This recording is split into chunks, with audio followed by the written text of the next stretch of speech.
Neil Innes, welcome to the studios of WFMU. Oh, I'm very happy to be here. Well, we're very happy to have you here. Hey, what's that noise? It's not me, it's my hip. Brian's beeping. Perfect timing. Hey, pretty soon perhaps maybe the mail trucks will start making noise too. We'll nip that one in the bud before you strap a guitar on. But yeah, you're here, Neil Innes. Basically, you're on tour with Yo La Tengo. Yes, it's a kind of a tour, isn't it? Well, Ira very kindly invited me over, and we had such a good time in May last year in the UK, and yeah, we get on well. Oh, great. It's good fun. Can you pull that mic a little closer to yourself? Oh, I see. You want me to sound more FM? Now that's Mr. Apollo. All right. What happened in May? Was Yo La Tengo? Ira, feel free to jump in here. Oh, you've heard me talk before. Well, Yo La Tengo were on tour in the UK, and they invited me and Sonic Boom to sort of come along, and it was great because I hadn't played with some musicians for a long time, and it was really nice to play Yo La Tengo's material as well. Wow, you were playing some Yo La Tengo. Yeah. And Sonic Boom. Yeah. What a bill. Terrific bill. And well, now you're here. You're going to be doing Maxwell's tomorrow night, right, in Hoboken? Yeah. And next week you're at the Village Underground. Is that correct? That's true. Yes. It's on Tuesday night. Tuesday. Is that the extent of it? No, we go up to Cambridge and Boston. Oh, great. The House of Blues. The House of Blues. Yeah. I've got visions of the Los Angeles one. Lots of corrugated iron. I'm told it's not. I'm told it's very. It's a very tasteful House of Blues. I suppose being close to Harvard, isn't it? Yes. Yeah. Ivy League House of Blues. You know, it's funny, you guys should be finally coming together after all these years. As we pointed out when you came in, looking at the front cover of Tadpoles, the Bonzo Dog Band record, you look remarkably, I should say, Ira now looks remarkably like you did then. I don't know. He's You still probably got more hair than I've got. It's great radio moments with Scott. Oh, that's what showing album covers on the radio. This is what we do here. In fact, I like it. You know, we were listening to that song by Jackie O. Effer before, and you were playing along, and that was a great radio moment right here that nobody got to share with us. But it sounded terrific. You were tuning up, and you are going to play some songs for us tonight. Yeah. Well, I'll have a go. Yeah, but I don't know what. We'll just see what we feel like it. This is freeform radio. Freeform radio. I mean, take your time. If you guys want to have a chat, I mean, I'll just step out of the way. Well, I want to know something. You pulled out that Tadpoles record, and something I've never. Normally we're together. We're much too respectful to ask you our fan questions, but I wondered if you could say what everybody is so like songwriter conscious. So the Bonzo Dog Band's kind of thought like shorthand to be you and Viv. And then, the others, and just what the role, like, that Rodney Slater and Roger Ruskin Spear. Rodney didn't bother. I mean, Larry didn't really bother. Roger did a few, silly songs like Waiting for the Wardrobe and things like that. But I mean, beyond writing the songs, how would you characterize their contributions? Rodney Slater, I mean, anything with a hole in one end and a hole at the other end, any bits of plumbing, he'd blow into and make noises. He was most famous for his clarinet, which sounded like a sort of chicken, dying. And he moved on, through bass clarinets and saxophones and to his bass saxophone. And yes, there's somebody's bass saxophone out there. Is that the clarinet, or is that? No, I think it's just an air brake. Oh. It's a truck. But Rodney's bass saxophone was a very impressive thing. It's nearly as big as him. He had to sort of be on its stand. He had to sit and play it on a chair. He couldn't carry this thing. So his role was to sort of make squawking noises and blowing things. Roger Ruskin Spear was very keen on making all these robots and things that blew up. And in the early days, in the middle period, when we moved from those silly old jazz things, which we used to do as students, he would then sort of make things for stage. When we used to do sort of late 60s kind of touring show. We used to start off with the track We Are Normal and We Want Our Freedom. And Roger would wear a striped T-shirt, black and white striped T-shirt, big stripes, and he'd have a long false arm with stripes on it too, and he had a joke guitar with a huge long neck on it, and it was on elastic, so it used to go up and down, and on his head he had a sort of matching chimney of stripes, and at a certain point in the number of We Are Normal and We Want Our Freedom, his head would explode, and this we found got people's attention. And then Viv would come out in a gold lame suit, and we'd go into blue suede shoes, and halfway through the number we'd all start miming, and but looking as though we were playing. Another great radio moment here, describing the visual act. And then Viv would look round for something to kick, and we'd all start making the noise again, And I remember particularly when we were playing in the Fillmore West, we did this, and there were all kinds of people there, like Pacific Gas and Electric. Joe Cocker was there, I think. Janis Joplin. No, not Janis Joplin. Jefferson Airplane. And it was all very spaced out. People were laying all over the floor, wearing those kind of popular goat jackets, embroidered goat things. And people were going around sort of saying uppers, downers, diagonals, and all this kind of really spaced out in 1968. And so we came on, and this Roger's head and this stupid guitar exploding, and Viv coming out, and it was quite a memorable moment. But so he had a crate of heads, one for each show, and No, it was a kind of fiberglass tube that used to go over his head. He had a couple of little holes so he could see what he was doing. But from a distance, it looked like a kind of chimney that just went up about. But when it 3 exploded, just the top. Oh, so he could use it again the next show. Yeah, absolutely. Okay. Yeah. It was a reusable exploding head chimney thing. That's the best way. Well, only $9.99, a bargain. I should cut in for just a moment and, of course, identify that folks are listening to WFMU in East Orange, WXHD in Mount Hope, and worldwide on the internet, WFMU.org. And if you don't know who we're talking to, this is Neil Innes. A little bit of background. We've just been talking about your days as a member of the Bonzo Dog Doodah Band, where, in fact, you even made it as far as a Beatle movie. The Beatles knew you. You were in Magical Mystery Tour. Oh, yeah. Magical Mystery Tour, yes. That was around the time our first album came out, called Gorilla. Right. We called it Gorilla because we wanted to release a gorilla. Did you ever? Yeah, that was the album, you see. Oh, released the album. You released the Gorilla, yes. Yeah. We actually have a DJ here whose lifelong dream has been to go into a church dressed in a gorilla suit and just sing the hymns louder than everybody else dressed in a gorilla suit. I don't think he's pulled it off yet. I think that would require astounding nerve. I don't know, it might be nice, I think a lot of church music could do with a bit of cheering up. I think it could. A bit of bellowing. Only in some churches. Other churches, seem to have a good time with it. And you've had a long-standing solo career as well. We mentioned the Ruddles. Folks not familiar with that. I guess it was sort of a Saturday Night Live film tie-in that you did with Eric Idle. And, when I was touring with Python, we ended up at Drury Lane, and Eric Idle said to me, "Would you fancy joining me doing a television series?" He had this idea for a television station called Rutland Weekend Television. Now, right. Rutland is the smallest county in England, and therefore its television station wouldn't have much money. So all the shows were cheap and nasty, and that suited BBC Two's budget. Well, you're singing our song right here, too. Oh, yeah. But, I mean, Eric would write sketches and I would write songs, and I thought it would be fun to just do a parody of A Hard Day's Night, because it was Dick Lester directed it, and it was a lot black and white, speeded up, running around, Benny Hill type thing, really.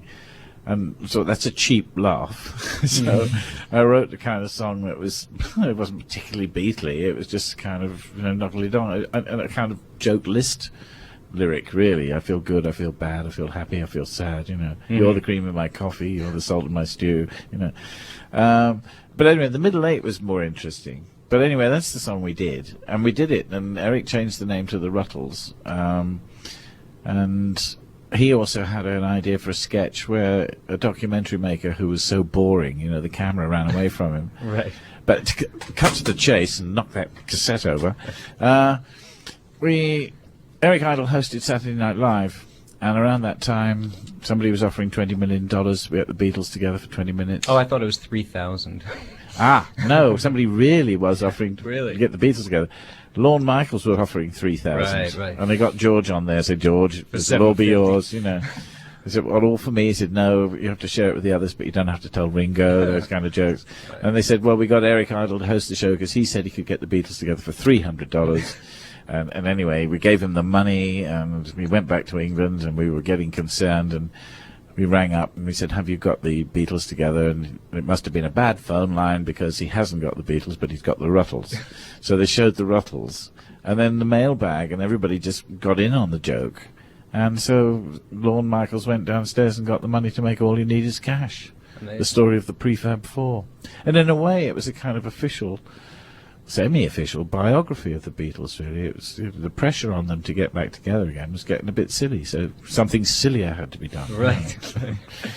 Yeah, I think that filled a void. Yeah, but the lovely thing was, you see, at that time, everybody knew the story. Really was close to it. So, you didn't have to explain anything.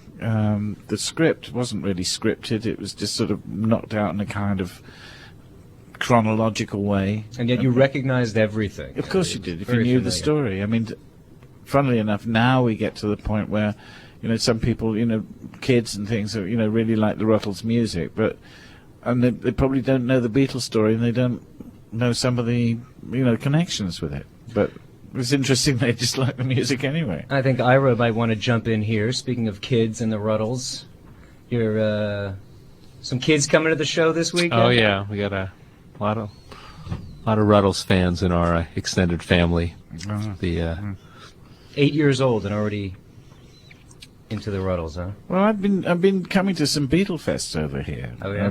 First time I came was in '94, not far away down there, Meadowlands. The Meadowlands, yeah. And it's amazed me that these sort of kind of lost weekends where people just sort of live through the Beatle thing again, and they're complete family weekends. And it's partly because of going to those things that everyone said I didn't realize that the Ruttles music had made any impression on anybody really all this time later. But they kind of persuaded me that that's why we ought to do another album around the Beatles anthology time, so we put out Archaeology. But what I was trying to say was, two kids came up to me then and said, sort of really like your lyrics, they're only about 10, and they quoted from Shangri-La, with Paradise for Hire on the back streets of Desire. They went, yeah, cool. I know what you mean, man. Yeah. I mean, it's really grown-up lyrics. Yeah. And of course, you're also well known as the minstrel in Monty Python. The obnoxious minstrel. Yeah. Yes. Singing Brave Sir Robin. These parts come easy to me. Yes. I think Python were trying to tell me something. It's always, Terry Gilliam and I, because he went to art school. We both went to art school, you see. So we used to share dressing rooms, and we were sort of they teased us, because they were all the writers, as it were. Right. But every time in the Holy Grail, if a cow got catapulted out of a castle or a giant wooden rabbit, it always landed on me. Trying to tell me something. Oh no! Well, while we've got you in minstrel mode. Oh, what a segue! I did it segue. I'm damn proud of that one. Oh, right. Oh, I don't know what to do. Ira, what should I do? Let's see. How about that French song? Oh yeah. Okay, hold on one sec. Let's bring you up here. Let's hear that guitar strum again. There you are. Well, as you're a freeform radio show, we have a PA as well. Well, as you're a freeform radio show, I think it'd be nice for me to sing for you a song in French, or a little petit chanson d'amour. Perfect. This song has been specially arranged for me for one guitar and one donkey. This is the guitar, and this is the donkey. Hee-haw, hee-haw, hee-haw, hee-haw, hee-haw, hee-haw, hee-haw, hee-haw, hee-haw, hee-haw, hee-haw, hee-haw, hee-haw, hee-haw. We have no time for lovers' games of hide and seek or cat and mouse. I come home tired, you call me names, you work all week at keeping house. I understand the drudgery of what you do, but don't you think the office is the same for me? You ask me to unblock the sink. Life is getting shorter, nickel diamond quarter. Talk is getting cheaper, love is getting deeper. Hee-haw, hee-haw, hee-haw, hee-haw, hee-haw, hee-haw, hee-haw, hee-haw, hee-haw, hee-haw, hee-haw, hee-haw, Jacques Delors.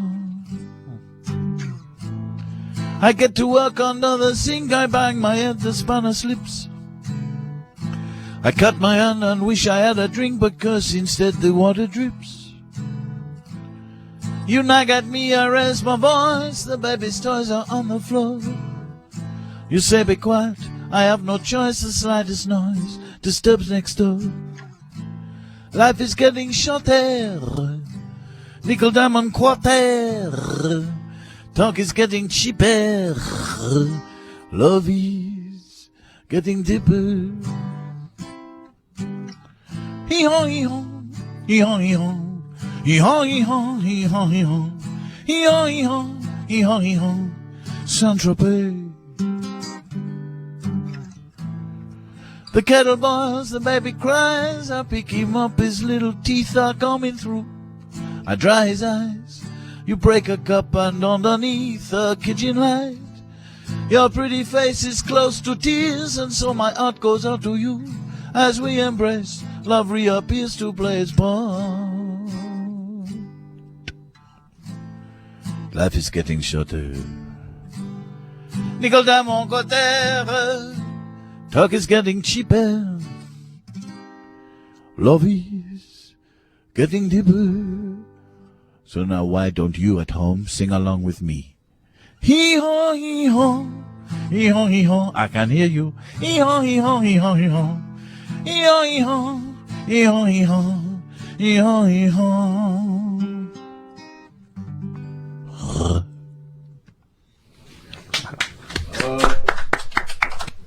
Thank you, Neil. We sticking around some? That was in my other alter ego as Jean-Paul Satire.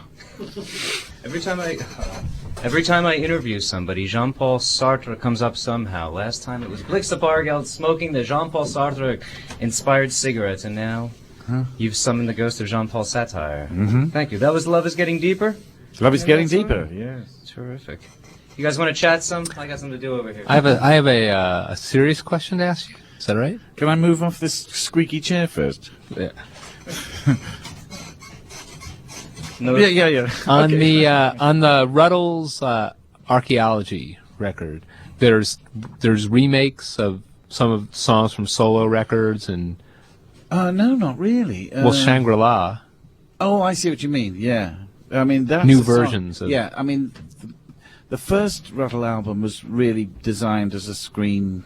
It was a what do they call it? It was designed for the screen. It was a kind of soundtrack. score. Yeah, soundtrack album, and it had to have all the signposts, part of the story. Second time around, I was rather reluctant to do it, because I thought after the events of 1980 with John Lennon, I thought, where's the fun,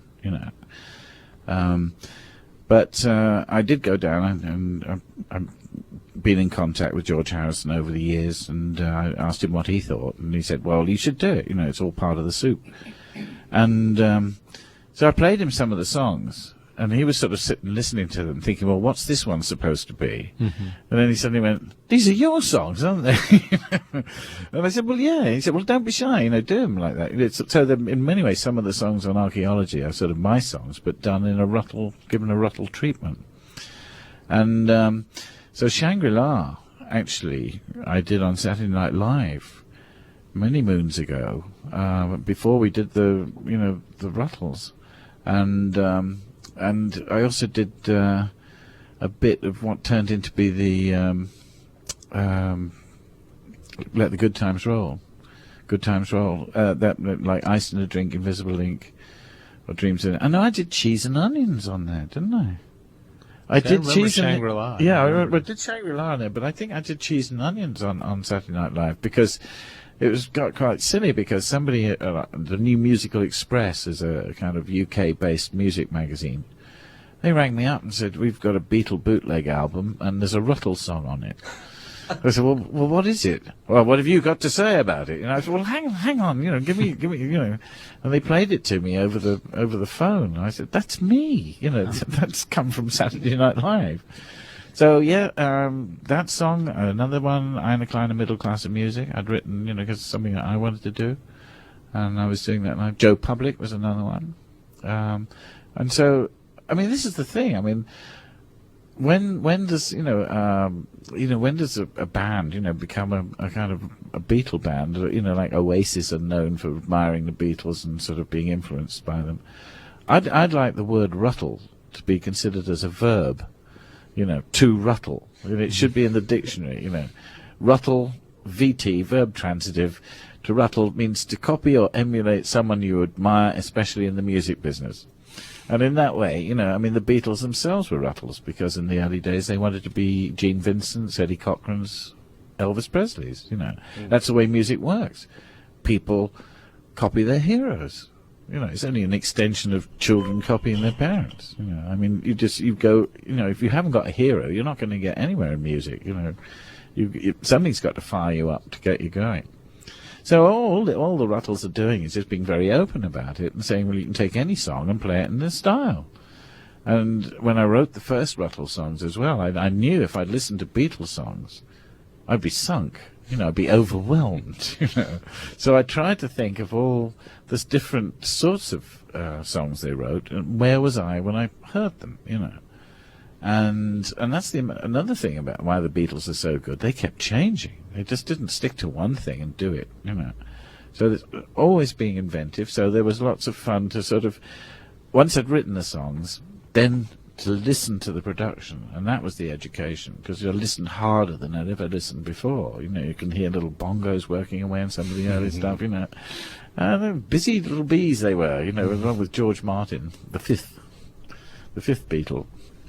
Speaking of ruttling, in fact, everybody's tried to, you've ruddled the Beatles. Everybody's ruddled the Beatles in some fashion. But not only were you able to ruddle the Beatles musically so amazingly, but, your performance, you were the John. It was shocking how Johnish you were in the film, too. Well, I don't know. I didn't. It's funny enough. I thought, oh no, am I going to be ending up having to be John? But of course. No, I don't know. I don't think of myself as an actor really. I think of myself more like a kid who likes to play games. Yeah. If we're playing cowboys or whatever. I'll get right in there. So I probably just. It was a fun thing to do, and it was, I think, fun for everybody too. Yeah, a lot of the stuff was ad-libbed, and in many ways, I suppose because John went to art school, I went to art school, and we both have, similar sense of humour in a way. But when Eric, I was in the bath scene, sorry if you haven't seen the film, but there's a scene in the bath where I'm with Chastity, who's dressed as a Nazi, and my wife. And the shower water's coming on, and it got to the point, well, here we are, and I didn't know what Eric was going to say, and so we turn the taps on, and then the camera rolls, and Eric says, "Why are you in a bath getting wet?" So I go, "Thanks, Eric." So, and I sort of drew up a sort of like half joke that I had in the back of my mind, not for this at all, and I said, "Well, we're here sitting in a bath getting wet because basically civilization is an effective sewage system. And we hope by the use of plumbing to demonstrate this to the world." And we had to do it again because everybody started laughing. And yet still everybody recognized the bed-ins in that scene, though. Well, yeah, of course. Yeah, of course. But I think John was very courageous because what he was trying to do, and he kept saying throughout, if you look at the footage, this is an advert for peace. He was satirizing the kind of the language of commercials, and how which is what Urban Spaceman is about. Believe it or not, it's about this kind of false world where everyone's happy and shining their floors. And the little bunnies come out, and he was really trying to use that kind of thing to sort of sell a product called peace, Right. which is a great idea, it's a typical art student idea, but At least he acknowledged they were being the world's clowns too. Yes, I mean, he came straight out and exactly. said it. Yeah, and when everybody, whether he felt he had to do that, because it was getting silly, people would be bringing out, sick people for them to touch, Right. Yeah. Speaking some more about hero worship, in fact, there's been hero worship on the telephone all night. The phone's just been ringing off the hook. A lot. So of I can folks- get you a good telephone hygienist. Well, folks have been very excited about you coming here. Many WFMU DJs, in fact, have been calling in. Some with questions, in fact. Our own Chris Beyer called in, wanting to know about your past experience with Ollie Halsell, once upon a time your guitar player. Oh, Ollie. Oh, well, Ollie was, definitely part of the band in the first Ruttles. Mhm. But before that, how did I meet him? John Halsey introduced me to him because he'd been in a band called Pato Right. with Ollie. And in fact, Bernie Holland is another very good guitarist, and both of them were in the band. And Muff Winwood, Steve Winwood's brother, said, "Look, this is no good. One of you's got to go." But no, Ollie was just a kind of acrobat. He's a musical acrobat. I mean, he just taught himself the guitar in a few weeks, left-handed, Yeah. and he's a completely he's a phenomenal guitarist, and such fun to work with. He could be a bit wild. In fact, yes. John Halsey tells this lovely story actually in the Patos. They decided to have a psychedelic night, and which meant John had a silver face with a blue nose, and they'd bought a set of vibraphones, Lionel Hampton type thing, and Ollie to play, and he was a whiz on these as well, Jeez. And in part of the psychedelic night, Ollie decided to dismantle the brand new vibraphones, So this is flaming row in the dressing room afterwards, and John Halsey was just sort of saying, "You're an idiot. We've spent all that money on the vibraphones. You've smashed it all up." And they suddenly realized. John said he looked around. He could see all the others just trying desperately hard not to laugh, and he said, "But the advice is, if you want to tell someone off, if you want to make sense, don't have a silver face with a blue nose." But no, Ollie worked, a lot with me on the Guinness Book of Records TV series, and he was on How Sweet to Be an Idiot album, and Come on, feel the noise. what? Come on, feel the noise. Oh, he's on that too. Yes, but he's the one who says, "Come up and hear it." Yeah, but no, I miss Do him. you know that Do one? miss You him. know that? It's on miniatures. No. Uh, I know "Come On, Feel the Noise," but Oh yeah, well some that was a says this is Slade. different. Was it Slade? yeah. Yeah. Well, my son Miles was about 5 or 6. Yes, I know It's that on- from on- the miniatures. Miniatures. Yeah. Yeah. From Morgan Fisher's, thing. He's done another one actually. It's even smaller. You can't see it. Can we get something else from you, performance-wise? You don't want to sing any songs tonight. I know. I'm feeling a bit snuffed up actually. I did that new one that played Ira just this week. What do you call that guitar again? That little Martin skinny thing? Crap? Hey, say that again? Crap? Crap. Crap, okay. No. It's a little Martin backpacker Oh, guitar. backpacker, right. Yeah, and but I tune it in a different way. I believe it's called a high G country tuning, where you put a first, second, and third where the fourth, fifth, and sixth should be, but tune it as a normal guitar. But I've dropped the E down to a D here, so you get this kind of dulcimer sound. What's the name of this song? No, I want to check that tuning first. Okay. This is called Evening Sun. Don't say hello, Dad, but.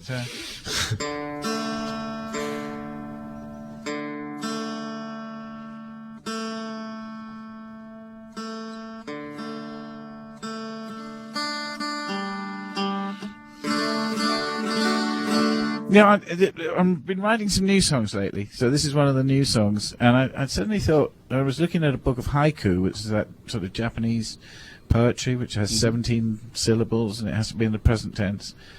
And I thought, this is so, freedom to sort of not have to rhyme like we always having to rhyme in our songs, or not bother, just. So I started putting down these kind of little small paragraphs of lyrics, and I realized that I was getting very close to the 17 syllables, so I made them, in fact, all 17 syllables. But it's not real haiku, it's what I call hitch haiku.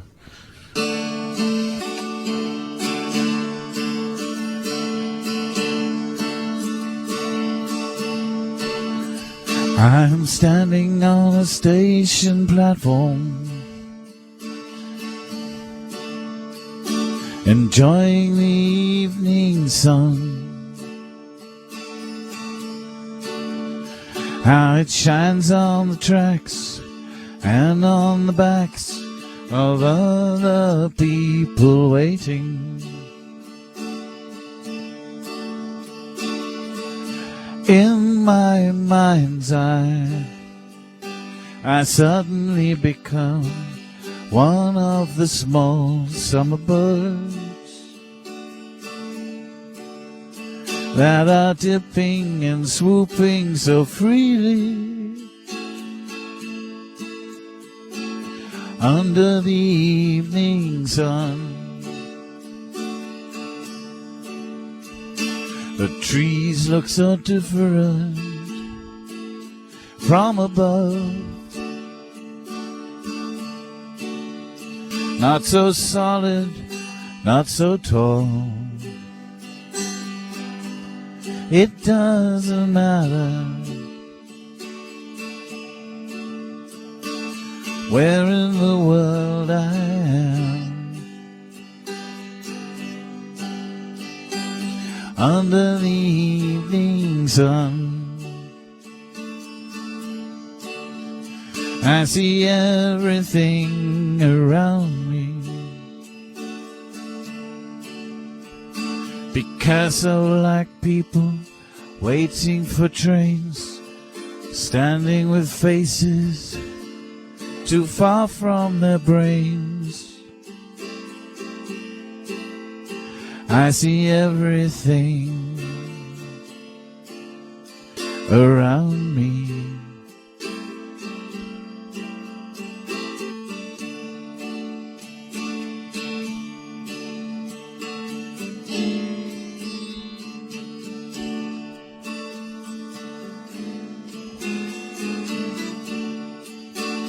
All at once, as if from nowhere, a train is coming to a standstill, opening doors, and I am once more among my fellow travelers. We climb aboard to rattle underground, avoiding each other's eyes.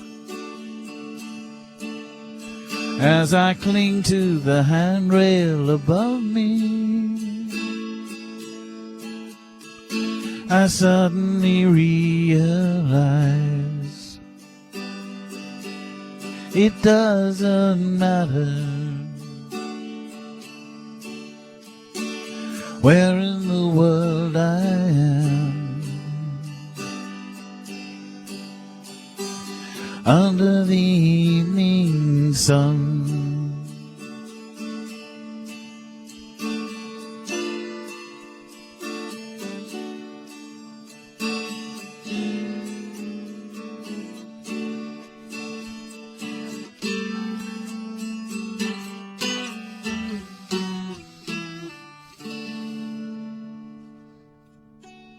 That's the one that's out of tune. Great. Thanks again, Neil. Bunny now, been working all day. So you guys, Christ, you've been here for 45 minutes already. We've been chatting. I can't believe where's the time gone. I'm happy to have you stick around all night. Ira told me you guys are hungry. You've been practicing all day. I mean, if you gotta go, you gotta go. If you want to sit around, you guys want to chat a little bit more? Do you have more you want to talk to Neil about, Ira, while you have the opportunity? Why don't we make our, our farewells? But I mean, yeah, it would be lovely to just sort of hang out like we did in the old days, back in the '60s, in the FM shows. It was totally different then. It was before the music died. Everything became focused and focus grouped and targeted, and you've got every aspect of the community is targeted for something or other. Let me ask you one more question before we go. You said that the people should have heroes. So the Bonzo Dog Band, who were seemingly just making fun of what was around them when they started, who were your heroes? Well, I think early on, I think certainly Rodney and Roger, they were really into Duke Ellington and things like that. But the silly thing was, the chemistry of the Bonzos, well, we all had this kind of silly sense of humour. And so when we went looking for these old records, we found, there we were, there we were in the 60s, as it were, going back to the 30s. A time when, miserable depression and all this kind of thing. And these guys were coming up with the most wonderful, silly records, And we thought, well, if they can do it, why can't we, And when we started writing our own things, I mean, it was just sort of, I suppose, while we were good friends with people like Eric Clapton and whatnot, who really do it, we were also aware of these kind of follow-up groups that weren't quite as good. And it was that area that sort of tickled us, really. That's why Viv came up with Can Blue Men Sing the Whites, These rather bad imitation blues bands, And in fact, a lot of people like Eric and other people who were, top people in the 60s and were, really jealous of the Bonzos, because we could muck about and they couldn't. Eric always said, he wanted to come out, on stage with a stuffed parrot on his shoulder. But we can't when there's posters, saying Eric Clapton is God,